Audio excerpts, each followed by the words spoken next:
Well. You're listening to Gloves Off with Professor Buitrón. Alright then, I may say words on point, straightforward. No jibber jabber, everybody forward. Issues, facts and solution. Get it at Gloves Off with Professor Buitrón. Alright, what other thing is a revolution? Get it on point with Professor Buitrón. Gloves Off, no nonsense issues, politics, community. A better men for Laredo. Gloves Off, a revolutionary show with everything that you need to know. With Professor Buitrón. Watch ya!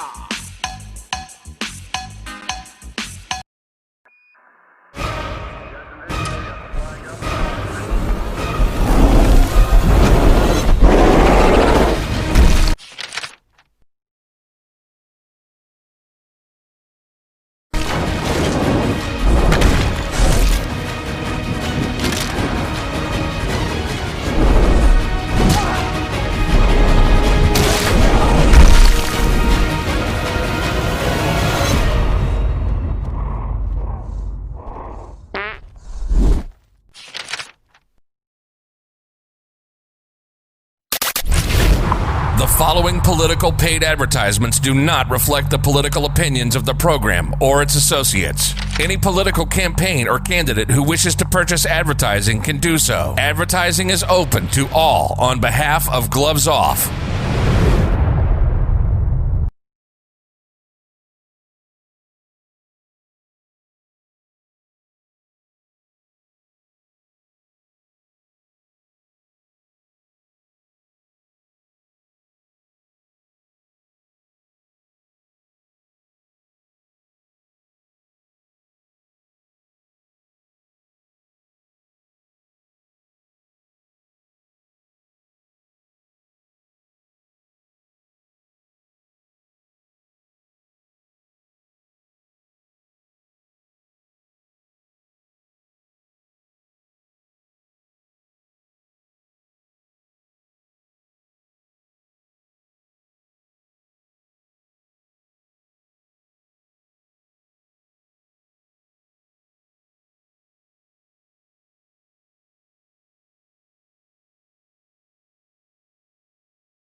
We're back at you in Gloves Off, and today I'm here with Justin Hundsnurscher, and he's going to be running for Laredo College Board for place 7. That's good. You've run before for the college, correct? That is correct. It's not my first rodeo. I have run before. You know, I believe, and the reason why I'm running again is because for the past 6 years I've been an advocate for staff, for faculty, for students, and this race is an open seat. The incumbent is not running. So I decided to run, put my name out there. There's five other people that are running, but I believe I'm the most experienced. I teach at United South High School, Career and Technology. I have a bachelor's in business, an associate's in criminal justice, and I've been involved with education for several years. I see firsthand the needs of the students, high school students, as they transition to college or they graduate. And I think that's very important, a very important experience to have somebody that understands those type of students on the board. And that's one of the reasons why I'm running. As another reason that I'm running, as you may often see on the news, Laredo is often on the top of the list for the wrong reasons. We're always worse than so-and-so. And I'm tired of seeing that. We're much better than that. Laredo College, it's an educational institution that we have here in Laredo that can offer a lot of opportunities through education to our community that can lift us out of that. We have the highest concentrated poverty in Texas, and we're also one of the top in the United States. And I just do not accept that. We are much better than that. And all of that comes through education, whether it's a degree, whether it's a vocational program, a technical program, a trades program, even a certification. Anything that lifts people up educationally is very important, and it can also lift us lift us up economically also. Absolutely.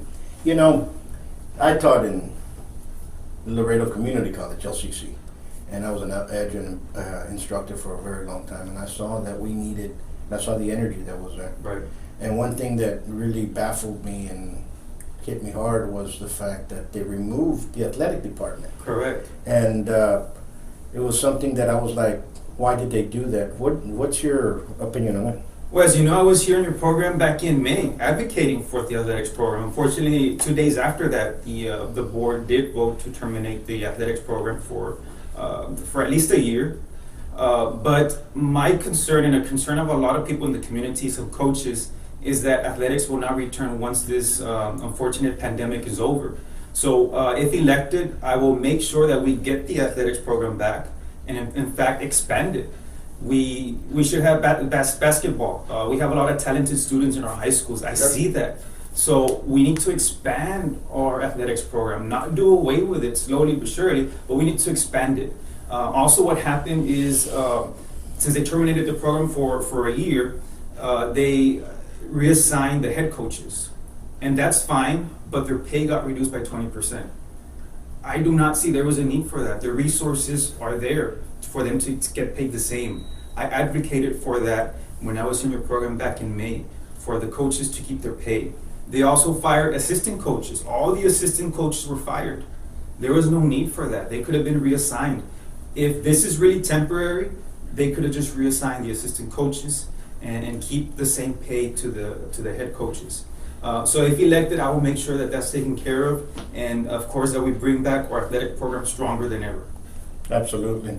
You know, there's another niche there that I think they're trying to bring back, and those are the vocational programs. Right. You know, we have a lot of, especially the way Laredo is, there's a lot of vocations out there like welding and so on and so forth, mechanics, diesel mechanics, and truck driving. I think we should bring, in my opinion, we should bring those programs back because number one, we're the biggest inland port. Correct. They claim, and if they want to stay that, we better start bringing out the workers that can fill in those niches that are out there instead of them going elsewhere.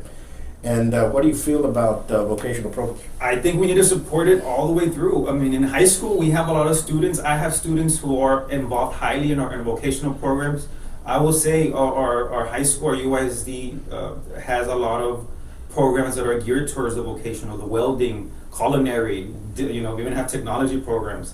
So, a lot of these students, they don't want to go the route after graduation to get a degree. And that's fine. Not everybody is geared towards getting a bachelor's or a master's.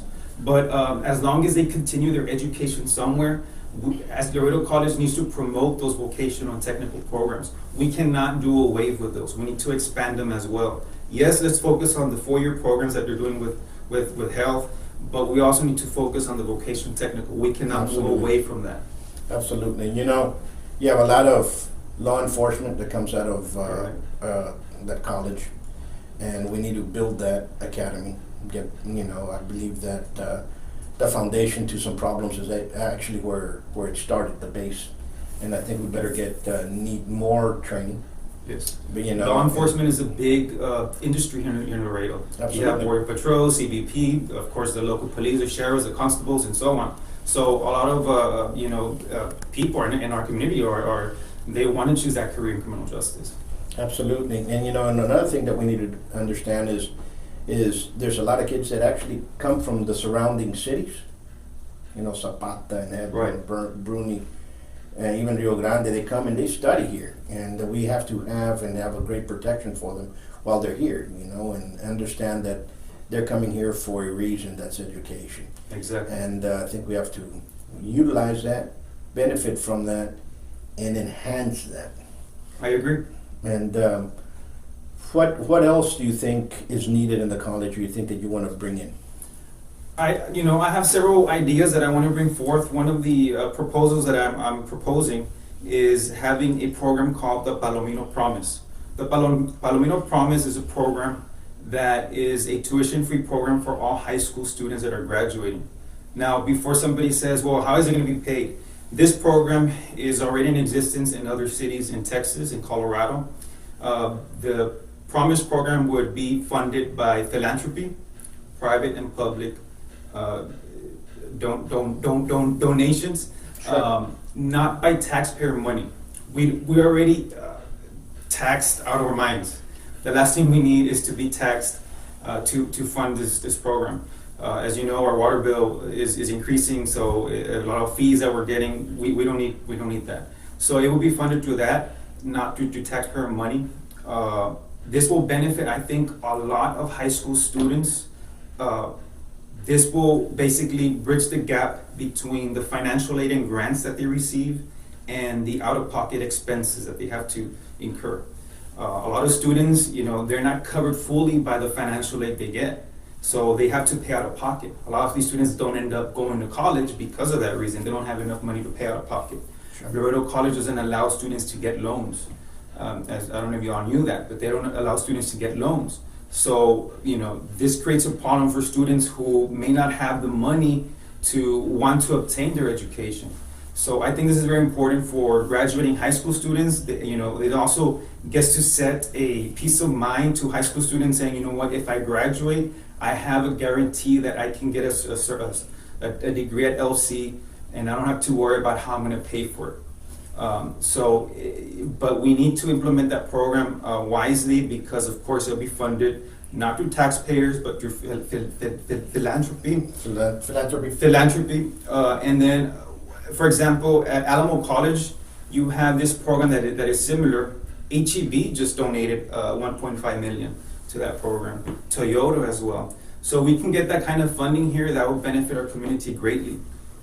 Well, those are great options, and it's always existed elsewhere. You just said something. Our students here cannot get a loan, student loan. Correct. Why is that? Why? How come? I never understood.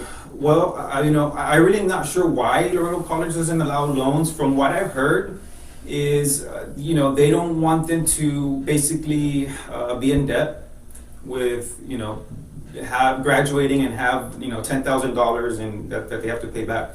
And that gives a bad score to the college also, economically, financially. So I think that's one of the reasons why they don't allow students to obtain loans. There is a positive and a negative with that. I can kind of see both sides.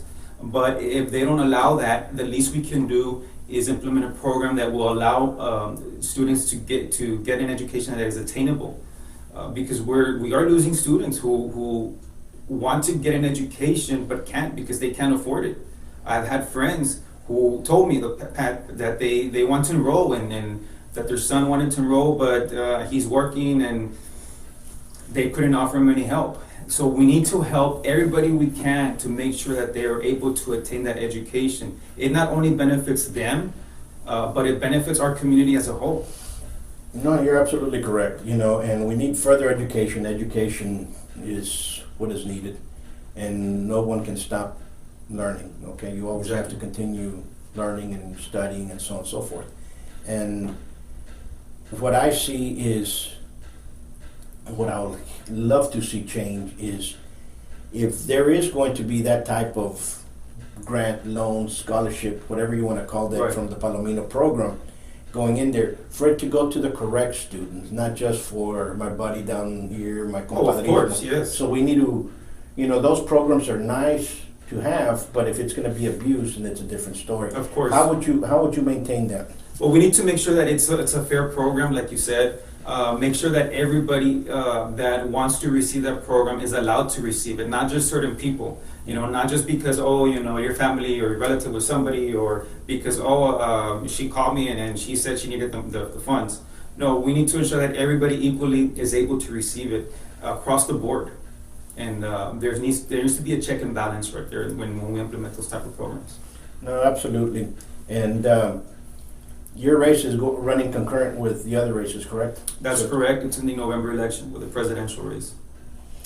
Yeah, about this. If they need to contact you, where can they contact you? They can look me up on Facebook, Twitter, Justin for Laredo. You can also give me a call or text me. My number is 956-740-8011. Please contact me. I'm ready to serve. If you have any questions, I'm ready to answer those for you. I welcome any ideas also. It all comes from you all. I cannot do this alone. It comes from the voters, from the faculty, the staff, the students. it's very important that we get their ideas and we put them into the college. Absolutely. Well, folks, there you have it, a candidate for trustee of ELSI. And if you need to get a hold of Justin, please do so. And another thing that I'm going to continue saying, and I'm going to say it all the time, is please do not throw your mail-in ballot, okay?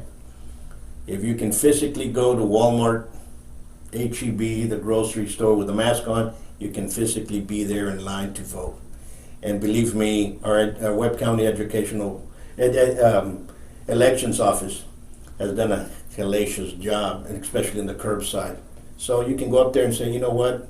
They'll come out there and give you the ballot in your car. You fill it out, and they'll take it inside. So it's really, really nice. And exercise your right to vote and research every and each candidate that's out there. I agree. And the next time, peace.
The following political paid advertisements do not reflect the political opinions of the program or its associates. Any political campaign or candidate who wishes to purchase advertising can do so. Advertising is open to all on behalf of Gloves Off.